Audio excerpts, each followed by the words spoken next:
ஜெய ஜெய சங்கர ஹர ஹர சங்கர. ஸ்ரீ மகாபிரியவாச்சரணம். தெய்வத்தின் குரல் 2ஆம் பாகம். குழந்தை சுவாமி. தமிழ்நாட்டின் சிறப்பு. ஔவையாரை விட தமிழ்நாட்டுக்கு உபகாரம் செய்தவர் இல்லை. 1000 காலமாக இந்த தேசத்தில் ஒழுக்கமும் பக்தியும் இருந்து வந்திருக்கிறதென்றால் அது முக்கியமாக ஔவையாரால் தான். முளைக்கிற போதே, குழந்தைகளாக இருக்கிற போதே நல்ல ஒழுக்கத்தையும் பக்தியையும் உண்டாக்கிவிட்டால்தான் பிறகு அவை நிலைத்து நிற்கும். தமிழ்நாட்டில் எத்தனையோ மகா கவிகள், பக்தர்கள் இருந்திருக்கிறார்கள். ஆனால் அவர்கள் பாடியது முக்கியமாக பெரியவர்களுக்குத்தான்.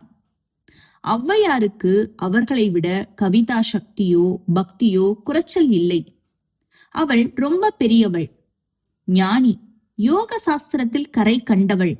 ஆனாலும் அவள் குழந்தைகளை நல்லவர்களாக்க வேண்டும் என்பதில் முக்கியமாக கவனம் வைத்து அவர்களுக்கு நல்ல குணங்களையும் ஒழுக்கத்தையும் நீதியையும் தெய்வ பக்தியையும் போதனை செய்து பாடினாள். பேர குழந்தைகள் நன்றாக இருக்க வேண்டுமே என்ற கரிசனத்தோடு ஒரு பாட்டி நல்லது சொல்வது மாதிரி ஔவை பாட்டி அத்தனை தமிழ் குழந்தைகளுக்கும் உபதேசம் செய்தாள். அவளுடைய அன்பின் விசேஷத்தால் அவளுக்கப்புறம் எத்தனையோ தலைமுறைகள் ஆன பிறகு இப்போதும் நாம் குழந்தையாக படிக்க ஆரம்பிக்கிற போதே அவளுடைய ஆத்திச்சுடிதான் முதலில் வருகிறது. முதல் பூஜை பிள்ளையாருக்கு, முதல் படிப்பு ஔவையார் பாடல். இத்தனை 1000 வருஷங்களாக அவளுடைய வார்த்தை எப்படி அழியாமல் தொடர்ந்து வருகிறது என்றால் அதற்கு காரணம் அவளுடைய வாக்கின் சக்திதான். பரம சத்தியமான ஒன்றை நிறைந்த அன்போடு சொல்லிவிட்டால் அப்படிப்பட்ட சொல் 1000 காலமானாலும் அழியாமல் நிற்கிறது. ஔவை இப்படி அன்போடு உண்மைகளை உபதேசித்தாள். நம்மில் கம்பர், புகழேந்தி, இளங்கோ போன்ற கவிகளை படிக்காதவர்கள் இருக்கலாம். ஆனால் ஔவை வாக்கு ஒன்றாவது தெரியாதவர் இருக்க முடியாது. ஔவையாருக்கு இத்தனை வாக்கு சக்தி எங்கே இருந்து வந்தது? வாக்கு சக்தி மட்டும் இல்லை, அவளுக்கு ரொம்ப தேக சக்தியும் இருந்திருக்கிறது. அதனால்தான் ஐயோ, தமிழ் குழந்தை ஒன்றுக்கு கூட நம் வாக்கு கிடைக்காமல் போகக்கூடாதே, ஒவ்வொரு குழந்தைக்கும் நாம் இந்த உபதேசங்களை கொடுக்க வேண்டுமே என்ற பரிவோடு அந்த பாட்டி ஒரு கிராமம் மிச்சம் இல்லாமல் ஓடி ஓடி போய் குழந்தைகளை தேடி தேடி அவர்களுக்கு தன் நூல்களை பரிந்து பரிந்து போதித்தாள். இந்த தேக சக்தி அவளுக்கு எப்படி வந்தது?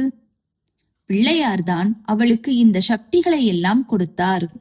ஔவையார் பெரிய பிள்ளையார் பக்தை. அந்த குழந்தை சுவாமியை வேண்டிக் கொண்டுதான் அவள் சின்ன வயசிலேயே கிழவியாகி விட்டாள்.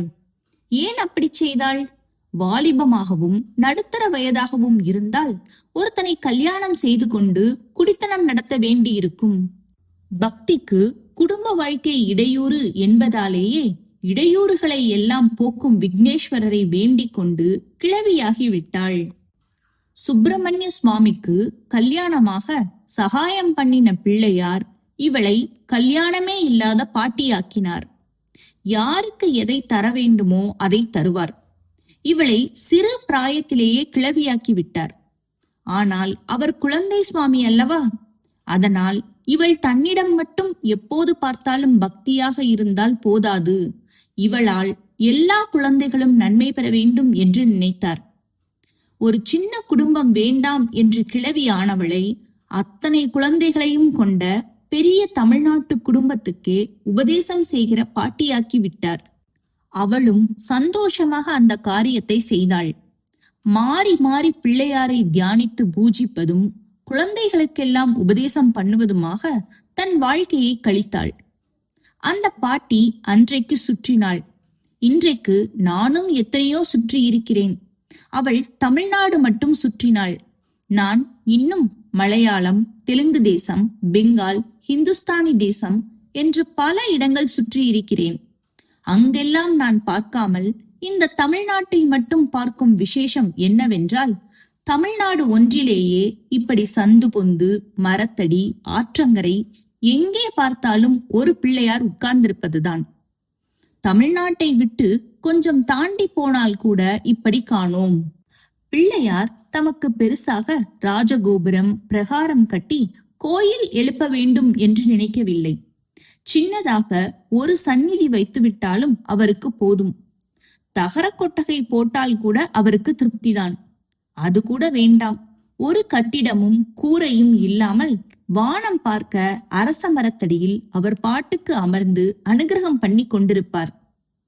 ஆற்றங்கரையில் எங்கே பார்த்தாலும் நன்றாக உட்கார்ந்து கொண்டு ஆனந்தமாக இருப்பார். இந்த தமிழ் தேசத்தில் மட்டும் ஏன் இந்த விசேஷம் என்று கேட்டால் ஔவையாருடைய விசேஷம்தான் இது என்று தோன்றுகிறது. அவள் தமிழ்நாட்டில் ஓடாத இடமில்லை அல்லவா? அவள் போன இடத்திலெல்லாம் அவளுடைய இஷ்ட தெய்வமான பிள்ளையாரும் வந்து உட்கார்ந்து கொண்டு விட்டார். தமிழ்நாட்டின் சிறப்புகள் என்று புஸ்தகங்களில் எத்தனையோ விஷயங்கள் போடுகிறார்கள். ஆனால் எனக்கு தெரிகிற பெரிய சிறப்பு இங்கே எங்கு பார்த்தாலும் பிள்ளையார் கோயில் கொண்டிருக்கிறது தான்.